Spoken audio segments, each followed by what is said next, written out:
सृष्टि बचपन से ही दिखने में सुंदर नहीं थी, लेकिन अमीर बाप की बेटी सृष्टि पर उसकी माँ जान छिड़कती। मेरी बेटी कितनी प्यारी है, भगवान सबको सृष्टि जैसी बेटी दे। सृष्टि धीरे धीरे बड़ी होती है। एक दिन सृष्टि की सहेली कहती है, तू दिखने में कितनी अजीब सी है, लेकिन मैं जानती हूँ हम सब में सबसे अच्छी शादी तो तेरी ही होगी। तेरे पापा अमीर जो है। और बता नहीं सकते यार, दहेज तो हर कोई देता है, ये क्या ज्यादा ले जाएगी अपने पति के लिए? अरे बड़े शहर में कोठी है इसके पापा की। अरे पापा की है ना, कौन सी इसकी है? इसकी होती तब तो कोई भी लड़का इससे शादी कर लेता। अरे पापा की मतलब पापा की है तो मेरी ही है ना? किसने कहा? अब तेरी तो तब होगी ना जब तेरा भाई ना हो। वैसे भी शादी के बाद सारी प्रॉपर्टी भाई के नाम होती है। सृष्टि समझ जाती है कि उसे किसी भी हालत में माँ बाप की सारी प्रॉपर्टी को अपने नाम करना है, लेकिन कैसे? एक दिन सृष्टि का भाई शीनू कहता है, बहन क्या कर रही है? तुझसे एक बात करनी है। अरे हाँ करना, मैं तो तेरी बहन हूँ।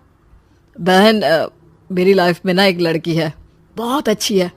मैं सोच रहा हूँ माँ और पापा से बात करूँ शादी के लिए। सृष्टि को समझ में आ जाता है कि भाई की शादी होते ही भाभी उसे एक दिन भी घर में बर्दाश्त नहीं करेगी। क्या बात है भाई, बताना कौन है वो? यार वो बहुत अच्छी लड़की है, पढ़ी लिखी है, मेरे साथ जॉब भी करती है। बस एक प्रॉब्लम है। प्रॉब्लम? क्या प्रॉब्लम है भाई? यार वो शादीशुदा है, लेकिन उसके पति ने उसे सिर्फ इसलिए छोड़ दिया क्योंकि उसके माँ बाप दहेज नहीं दे पाए। सृष्टि ये सुनकर न जाने क्यों खुश हो जाती है। अरे भाई तो क्या हुआ, लड़की तुझे तो पसंद है ना? शीनू को लगता है कि बहन उसे समझ रही है। वो इस बात से अनजान होता है कि उसकी बहन की मंशा पूरा घर हड़पने की है। सृष्टि अपनी माँ से कहती है, मम्मी मुझे तो बहुत चिंता है, पता है शीनू क्या कर रहा है? अरे क्या कर रहा है, वो तो काम पर जाता है और वापस घर आता है। नहीं ना माँ, वो यही तो नहीं कर रहा, बाकी सब कर रहा है। आपको पता है उससे प्यार है, और वो भी एक शादीशुदा लड़की से। ये क्या हो गया? मैं सोसाइटी में क्या मुंह दिखाऊंगी? अरे तेरे पापा तो यही कहेंगे कि मैंने ही उसे बिगाड़ दिया है। माँ देखो, मेरी बात मानो, पापा पर भी विश्वास करने की जरूरत नहीं है।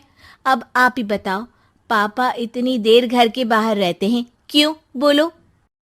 अरे बेटा वो तो नौकरी करते हैं ना। तू बहुत भोली है माँ। पापा का ऑफिस तो 7 बजे खत्म हो जाता है, लेकिन देखो कितनी देर से आते हैं। अरे नहीं बेटा, ऐसी कोई बात नहीं है। सृष्टि माँ को एक औरत से बात करते पिता की फोटो दिखाती है। देखो माँ कैसे हैं पापा, मैं ना कहती थी कि पापा सही नहीं है। मैं तेरे पापा से बात करूंगी, दे फोटो मुझे। ओ माँ, वो तो डिलीट हो गई। लेकिन चल, तूने तो देख लिया ना, पापा से बाद में बात कर लेना। और हाँ, मेरा नाम बिल्कुल मत लेना। हाँ माँ।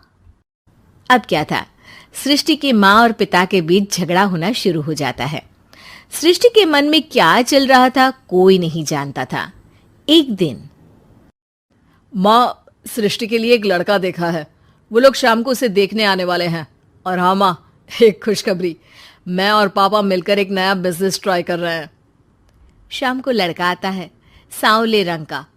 सृष्टि को तो बिल्कुल भी पसंद नहीं आता। लड़की की माँ कहती है, लड़की का चेहरा तो कोई खास नहीं, लेकिन अगर मेरे बेटे को आप लोग सेटल कर दें तो मैं उसकी शादी आपकी बेटी से करवा दूं। सृष्टि को लड़का बिल्कुल पसंद नहीं था। उसे भाई पर गुस्सा आ जाता है। लड़के वालों के जाने के बाद कहती है, माँ देखा शीनू मेरे लिए कैसा लड़का लेकर आया, न दिखाने लायक न सुनने लायक, सेटल भी नहीं, वो भी हम करे। अरे माँ, मैं जानती हूँ ये मेरी शादी किसी भी घर में क्यों करवाना चाहता है। अरे कैसी बात कर रही है बहन, तूने तो देखा ना, लड़के को मैंने ही मना कर दिया तुझसे शादी के लिए। जिसने लड़का बताया था उसने उसकी बहुत तारीफ की थी। बात आई गई हो जाती है, लेकिन सृष्टि का मन शांत नहीं होता। क्या करूँ, कुछ समझ में नहीं आ रहा। मेरी शादी हो गई तो ये लोग पूरी प्रॉपर्टी शीनू के नाम कर देंगे, मेरे हाथ तो कुछ लगेगा ही नहीं।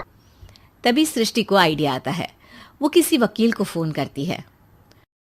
जी देखिए, अगर आपके मम्मी पापा का तलाक हो जाता है तो आपके पिता की आधी प्रॉपर्टी आपकी माँ के नाम हो जाएगी, फिर उसे वो किसी को भी दे सकती है। सृष्टि अब माँ को बेटे के खिलाफ भरती है। माँ, शीनू पर नजर रखा करो, वो जिस लड़की के प्यार में है ना वो शादीशुदा है। यहाँ आएगी, सारा पैसा, रुपया, जमीन, जायदाद सब हड़प लेगी। पापा का भी हाल तुमसे छुपा नहीं है। ऐसा ना हो कि मैं और आप एक दिन सड़क पर भीख मांगे। हे भगवान, मैं तो जीते जी मर जाऊंगी अगर ऐसा हो गया तो।